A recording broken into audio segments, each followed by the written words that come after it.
आइए आज हम लोग ट्रिग्नोमेट्री चैप्टर 8 एक्सरसाइज 8.2 का क्वेश्चन नंबर 1 का थर्ड कॉस सॉल्व करते हैं। क्वेश्चन है cos 45 degree upon sec 30 degree plus cosec 30 degree. आइए इसको हल करते हैं। कॉस 45 डिग्री का वैल्यू होता है 1/√2, सेक 30 का वैल्यू होता है 2/√3, कॉसेक 30 का वैल्यू होता है 2। हम लोग अब इसमें वैल्यू पुट करते हैं। कॉस 45 का 1/√2, सेक 30 का 2/√3 और कॉसेक 30 का 2। यहाँ पे देखिए √3 है और यहाँ पे कुछ नहीं है तो हम लोग 1 एज्यूम कर लेते हैं, 1 मान लेते हैं। √3 और 1 का एलसीएम √3 हुआ। यहाँ पे √3 से √3 कैंसिल, यहाँ पे 2 बचा, बीच में प्लस है तो प्लस दिया। उसके बाद 1 के टेबल में 1 के पहाड़ा में √3 टाइम्स में आएगा, √3 बार में आएगा और उसको 2 से मल्टीप्लाई किया तो 2√3 आया। ऊपर में 1/√2 लिख चुके हैं, ये वाला एक लाइन है, ऐसा लाइन ड्रॉ कर दिया। उसके बाद हम लोग यहाँ पे आते हैं, 1/√2 लिखा, इसके लिए हम लोगों ने मल्टीप्लाई दिया है, इसलिए नीचे वाला वैल्यू को ऊपर लिख देंगे और ऊपर वाले वैल्यू को नीचे लिख देंगे। √3 को 1 से मल्टीप्लाई किया, √3 आया, और √2 को इस नीचे वाले वैल्यू से मल्टीप्लाई किया, √2 ब्रैकेट 2 + 2 + 2√3। ये आंसर हो सकता है, लेकिन किसी बहुत सारी किताब में यहाँ तक आंसर नहीं होगा।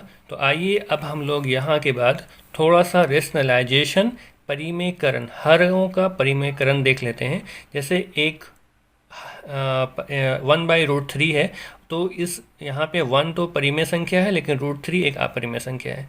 तो इसे परिमेय बनाने के लिए हम लोग ऊपर और नीचे में √3 से मल्टीप्लाई कर देते हैं। तो √3 × 1 √3 हो गया, और √3 का स्क्वायर, तो यहाँ से √3 ख़त्म हो गया तो यहाँ 3 बच गया। इस तरह से हम लोग देख रहे हैं कि 1/√3 यहाँ पे नीचे में √3 है, अब यहाँ पे फाइनली 3 आ गया नीचे में, यानी कि ये एक परिमेय संख्या हो गया। उसी तरह से एक दूसरा एग्जाम्पल देखते हैं। 1/2 + √3 है, नीचे में देखिए एक अपरिमेय संख्या है, इसे हमें परिमेय बनाना है। तो इसके लिए बहुत सिंपल तरीका है, जो नीचे में वैल्यू लिखा हुआ है उसी को ऊपर में उतार देना है। बीच में प्लस है उसको बीच में माइनस कर देंगे, और अगर बीच में माइनस होता तो वहाँ पे बीच में प्लस कर देते हैं। जितना वैल्यू ऊपर मल्टीप्लाई किया है उतना ही नीचे मल्टीप्लाई करेंगे। अब यहाँ 2 - √3 को 1 से मल्टीप्लाई किया तो 2 - √3 आया। यहाँ पे 2 + √3 है इंटू 2 - √3 है। हम लोग जानते हैं a + b into a - b बराबर होता है a² - b²। उस फॉर्मूले पे हमने इसे पुट कर दिया है। अब 2 का स्क्वायर यहाँ 4 आया, √3 का स्क्वायर, रूट से स्क्वायर ख़त्म हुआ तो 3 आया। यहाँ पे 4 से 3 कैंसिल होगा, 1 बचेगा, तो 2 - √3/1 = 2 - √3। अब आइए हम लोग अपने जिस क्वेश्चन में जहाँ तक आंसर लिखा था वहाँ के बाद से हम लोग कैरी ऑन करते हैं। √3 अपॉन √2 ब्रैकेट में 2 + 2√3 है। ये भी नीचे वाला जो वैल्यू है ये अपरिमेय संख्या है। अब इसे परिमेय बनाना है। सबसे पहले यहाँ पे √3 लिखा, इसको √2 को 2 से मल्टीप्लाई किया तो √2 हो गया, प्लस इस 2√3 को √2 से मल्टीप्लाई करेंगे तो यहाँ पे 2 बाहर रह जाएगा, और √3 × √3 √2 × √3 मिलकर के 2√6 हो जाएगा। अब नीचे का जो वैल्यू है इसको ऊपर में एज इट इज़ लिख देंगे, इसी तरह से लिख देंगे, सिर्फ बीच में जो प्लस है उसके जगह पे यहाँ माइनस लिख देंगे। अब जितना वैल्यू हमने ऊपर लिखा है उतना ही वैल्यू नीचे यहाँ पे लिख दिया।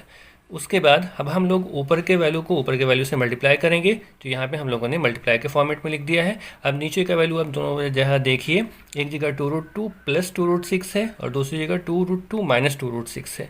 a - b के फॉर्मेट में है, इसलिए इन दोनों को एक साथ लिखेंगे तो उस फार्मूला a² - b² के फॉर्म में होगा, यानी अंडर रूट इन ब्रैकेट 2√2 का स्क्वायर - 2√6 का स्क्वायर।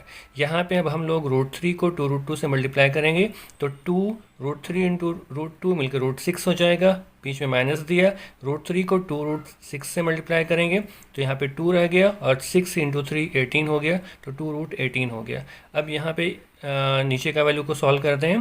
2 का स्क्वायर तो 4, और 4 × √2 से रूट ख़त्म हो गया तो 8 बचा, और -2√6 इसको सॉल्व करेंगे तो 24 आएगा। इसको हम लोग अभी यहाँ पे फिर से थोड़ा सा सॉल्व करते हैं इजी वे में, ताकि आपको और आसानी से समझ में आ जाए। 2√2 है, इसका स्क्वायर है, इसका मतलब ये हुआ 2√2 और इंटू 2√2 दो बार। अब यहाँ पे 2 को 2 से मल्टीप्लाई किया है, 4 हो गया, और √2 को √2 से मल्टीप्लाई करेंगे, इसका मतलब √2 का स्क्वायर हो गया। मीन्स स्क्वायर से रूट ख़त्म हो जाएगा, 2 इज इक्वल टू 8। उसी तरह से हम लोग इसको भी सॉल्व कर लेते हैं। 2√6 का स्क्वायर, स्क्वायर है इसका मतलब है 2√6 इंटू 2√6। मल्टीप्लाई करेंगे 2 को 2 से तो 4 हो जाएगा, और √6 इंटू √6 मीन्स 6 हो जाएगा। अब इन दोनों को मल्टीप्लाई कर लेंगे तो 24 हो जाएगा। उसी लिए हम लोगों ने यहाँ पे डायरेक्टली इसकी जगह पे 8 लिख दिया, और 2√6 का स्क्वायर की जगह पे -24 लिख दिया। अब उसके बाद हम लोग नीचे के स्टेप में आते हैं। 2√6 यहाँ पर वैल्यू, और यहाँ पे 2√18 है, 18 को हम लोग लिख सकते हैं 3 का स्क्वायर इंटू 2, और नीचे में 8 से 24 घटा दिया तो -16 बचा। अब यहाँ पे 2√6 लिखा है, माइनस यहाँ पे 3 यहाँ से बाहर आ गया तो 3 इंटू 2 6 हुआ, और अंदर में √2 बच गया। इसको भी हम लोग यहाँ पे सॉल्व कर सकते हैं। 2√18 मतलब 18 का मतलब 3 इंटू 3 इंटू 2 मतलब 2, 3 का स्क्वायर इंटू 2, यहाँ पे 2 आया, ये स्क्वायर है, यहाँ भी रूट से बाहर आ जाएगा, और अंदर में सिर्फ बच जाएगा √2, यानी 3 2 जा 6 √2। हम लोग अपने क्वेश्चन पे आते हैं। 2√6 माइनस 2√3 का स्क्वायर माइनस 2, इसको सॉल्व करेंगे तो आ जाएगा 6√2, और नीचे में -16 है। अब उसके बाद हम लोगों ने यहाँ पे देखा कि यहाँ भी 2 है, यहाँ 6 है, यहाँ 16 है, इन दोनों में 2 कॉमन है, तो इन दोनों में 2 कॉमन ले लिया, और उसके बाद यहाँ माइनस है, नीचे भी माइनस है, तो माइनस भी कॉमन ले लिया।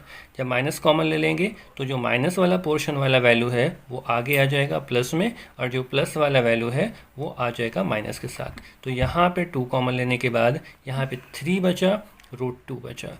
ये वाला माइनस में था इसलिए ये प्लस में आ गया। अब उसके पहले वाला जो वैल्यू 2√6 है ये प्लस में है, माइनस कॉमन लेने की वजह से अब ये माइनस में कन्वर्ट हो गया। अब यहाँ से 2 बाहर निकाल चुके हैं इसलिए √6 बचा। नीचे में -16 है, अब 2 के टेबल में 16 8 बार में कट गया, और ये माइनस से ये माइनस कैंसिल हो गया। अब यहाँ पे बच गया 3√2 माइनस √6 और नीचे में 8। This is final answer.